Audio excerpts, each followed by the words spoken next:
एबसुनि सुबुं सांग्रांथि रेलिया उदालगुरियावबो दिनैनिफ्राय जागायबाय। कक्राझार चिरां आरो बाक्सा जिल्लायाव माखासे गोनां आयदाफोरखौ लानानै रायजो राजाफोरनि गेजेराव सांग्रांथि लाबोनायनि गेजेरजों सुबुं सांग्रांथिनि बाइक रेलि खालामनायनि उनाव उदालगुरि जिल्लायावबो दिनैनिफ्राय जागायबाय एबसुनि सुबुं सांग्रांथि बाइक रेलि। हा हुनि मोनथाय, ट्राइबेल बेल्ट आरो ब्लकनि रैखाथि, जौ जुवा, ड्राग्सनि हेंथा आरो जोबथेसालियाव जोबनानै दोनजानाय बारग' एनडिएबिफोरखौ उदां खालामनायजों लोगोसे बिटिआर गोरोबथानि गासै दफाफोरखौ मावफुंगोननि सायाव रायजो राजाफोरनि गेजेराव सांग्रांथि लाबोनायनि थांखिजों एबसुआ रायजो नाङै गोबां जिल्लाफोराव सुबुं सांग्रांथि हाबाफारि लादों। बे थांखि बायदियैनो उदालगुरि जिल्लायावबो मिरु एबसु आरो उदालगुरि जिल्ला एबसुनि जुथाइ बानजायनायाव सुबुं सांग्रांथि मटर साइकेल रेलिखौ दिनै खैराबारि दखरा एबसुनि सिङाव थानाय सिनाकना गोजौ फरायसालिनि गेलेग्रा फोथारनिफ्राय साननैनि हाबाफारिजों जागायजेनबाय। दिनै गिबि सानाव हानजा सुनाय रेलिखौ बेखेवनानै होलाङो मिरु एबसुनि आफादगिरि दिपेन बर'आ।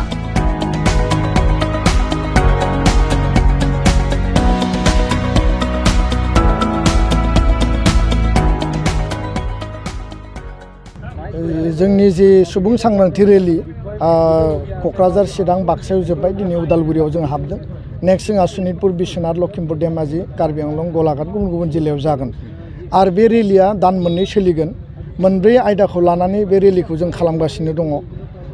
हा हुनि रैखाथि आरो बिनि सायाव जोंनि सांग्रांथि, ट्राइबेल बेल्ट एन्ड ब्लकनि प्रटेक्शन, बेयाव जि इलिगेल एनक्रचमेन्ट जादों बिनि एभिक्सननि थाखाय फरेस्ट राइट एक्टनि गेजेरजों फरेस्ट ओनसोलाव थानाय बर' आरो ट्राइबेला लेन्डनि एन्टाइटेलमेन्ट मोननांगौ आरो बे सरकारनि दायित्व। लोगोसेयैनो रायजो राजायाबो बिनि सायाव सांग्रां जानांगौ। आसामाव बसुन्धरा 2.0 सोलिदों, बिटिआर सरकारा दिनै लेन्ड मेला पातिदों। बे मानो खालामदों, बोरै खालामदों, बेयाव जोंनि अधिकारा मा, बे गासै बिथिङाव जोंहा सांग्रांथि थानांगोन, मिथिनांगोन।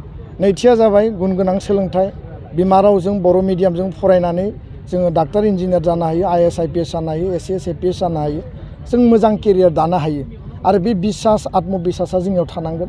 बेखायनो बे बाथ्राखौ लानानै जों रायजो राजाजों, गार्जेनजों, टिचार्सजों, स्टुडेन्टजों जोङो सावरायगोन, खावलायदों। बिथांमोनखौ सुबुं धोन दानांगोन आरो मोजां केरियार जों होनांगोन।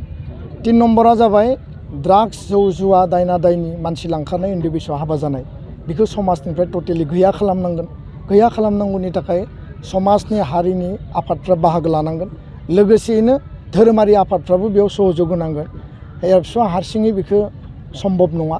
आं बेखायनो दुलाराय बर' फरायसा आफादनि जानानै गासै जोंनि टिमनि जानानै रायजो राजाखौ खावलायगोन, धोरोमारि आफाद, समाजारि आफादखौ जों खावलायबाय जे ड्राग्स बायदि जि मोनसे गिख्रंथाव जि फेग्रा मुवा जोंनि समाज आरो हारिनि इयुन जोलैखौ धंस' खालामनो थांगासिनो दङ।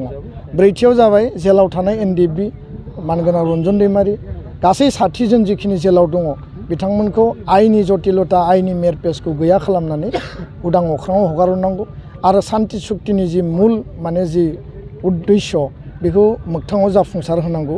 भारत सरकार, आसाम सरकारनिसिम जोंनि बे दाबि। गोजोन्थों।